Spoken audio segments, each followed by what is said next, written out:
여러분 반갑습니다. 전 최창투입니다. 어느덧 6월이 다가왔습니다. 6월에 적립식으로 매수한 내역 공유 드리면서 시작할게요. SCHD는 6주 매수해서 이제 620주가 되었고요. QQQM은 2주 매수해서 63주가 되었습니다. 구독자님들은 혹시 투자를 하시면서 수익을 얻을 때 돈을 벌었다고 생각을 하시나요? 저도 현재까지는 그렇게 생각하고 있는데요. 다만 이제부터 생각을 좀 바꿔볼까 합니다. 전 앞으로 시간을 벌었다 라고 생각하려 하는데요. 시간과 돈, 두 가지 모두 중요한 것들입니다. 이 두 가지의 관계를 생각해 봤습니다. 일반적으로 돈을 벌기 위해서는 나의 시간과 노동력을 투입해야 합니다. 그렇다면 시간을 벌기 위해서는 어떻게 해야 할까요?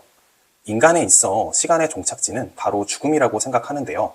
수명을 늘리기 위해 운동과 식이요법을 병행하여 신체를 건강하게 할 수 있겠죠. 매년 건강검진을 통해 잠재적인 위험을 예방할 수도 있습니다. 하지만 그렇게 해서 수명을 늘린다 한들 정작 본인의 자유시간이 없다면 정말로 시간을 산 것일까요? 대한민국의 2024년 최저시급은 9,860원입니다. 저는 현재 환율을 기준으로 1년에 약 300만 원의 배당금을 받고 있습니다. 세금을 공제하고 실제 계좌로 입금되는 금액은 255만 원입니다. 이를 월로 환산하면 한 달에 21만 2,500원이 됩니다. 한 달 배당금을 2024년 최저시급인 9,860원으로 나누게 되면 21.5시간이 됩니다. 즉 저는 한 달에 21.5시간만큼은 일하지 않아도 최저시급만큼 소득이 생기게 되는 것입니다. 일반 직장인들의 소정 근로시간은 209시간입니다. 21.5시간은 209시간 중 10.29%를 차지하는데요. 저는 이 비율을 점차 늘려가는 것을 목표로 투자를 진행하고 있습니다. 100%를 달성하게 된다면 제가 가만히 있어도 최저시급을 받는 근로자 한 명의 월급이 매달 저에게 주어집니다. 200%를 달성하게 된다면 최저시급을 받는 근로자 2명의 월급이 매달 저에게 주어지는 것이죠. 지금은 최저임금 월급을 받는 근로자의 10분의 1 정도 되는 금액이 저의 노동소득과 더불어 배당소득으로 함께 발생하고 있습니다. 퍼센티지가 높아지면 높아질수록 저의 선택의 폭은 넓어질 것입니다. 예를 들어 배당금으로 105시간만큼의 시간을 확보했다고 가정해 볼게요. 이를 최저임금 금액으로 환산할 시 매달 저에게 들어오는 금액은 103만 원입니다. 내 목표 생활비가 200만 원이라고 가정하면 현재 직장에 얽매이지 않고 97만 원만큼의 추가 소득만 발생시키면 됩니다. 97만 원을 근로시간으로 환산했을 시 98시간이 되고요. 일주일에 4번, 5시간씩 근무하면 얼추 비슷한 금액이 나오게 됩니다. 여기서 오해하시면 안 됩니다.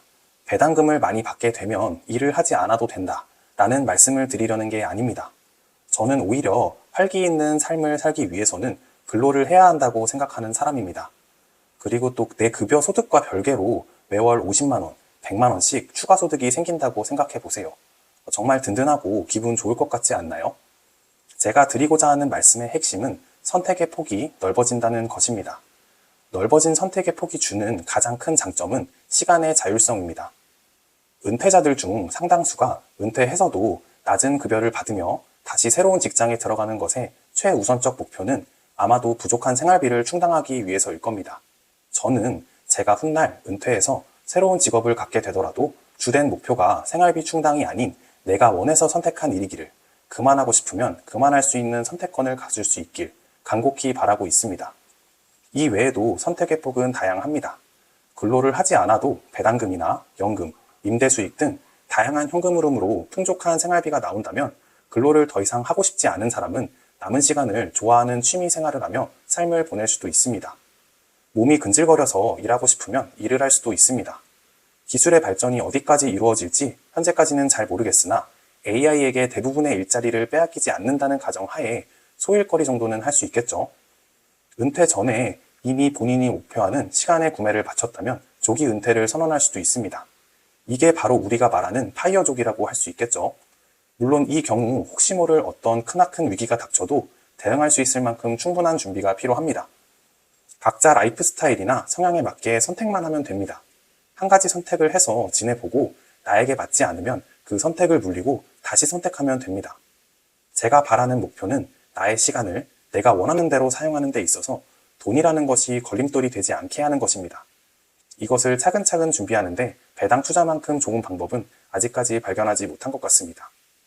저는 현재 매월 21.5시간이라는 소중한 시간을 벌고 있고 이 시간은 앞으로 점점 더 빠른 속도로 늘어날 겁니다. 지금도 충분히 만족할 만한 시간을 번다고 생각하지만 앞으로 더 많은 시간을 벌게 될 겁니다. 그렇다면 그때는 제가 인생을 살아가는 데 있어서 제가 원하는 대로 시간을 사용할 수 있는 선택의 폭이 지금보다 넓어지겠죠. 모든 사람에게는 한정된 시간이 주어집니다. 저를 포함하여 구독자님들은 이 시간을 행복하게 지낼 수 있는 환경이 갖추어졌으면 좋겠습니다. 저는 배당 투자자인 만큼 배당 투자의 관점에서 접근한 것일 뿐이고요. 레버리지나 성장주 위주의 기타 다른 투자 방법을 가지고 계신 투자자분들도 경로는 다르지만 결국 많은 시간을 확보하는 것, 즉 경제적 자유를 위한 목표는 모두 같은 만큼 도착지에서 다 같이 만났으면 좋겠습니다. 근데 전 좀 느릴 수도 있습니다. 하지만 결국 도착할 수 있다는 확신은 있습니다. 늦게라도 꼭 갈 테니까요. 먼저 가 계신 분들은 응원 부탁드리겠습니다. 이 영상이 좋으셨다면 좋아요 부탁드리고요. 앞으로의 제 투자 여정이 궁금하신 분들은 구독을 통해서 지켜봐 주시면 감사하겠습니다. 그럼 오늘도 영상 시청해주신 여러분 정말 감사드립니다. 전 최장투였습니다.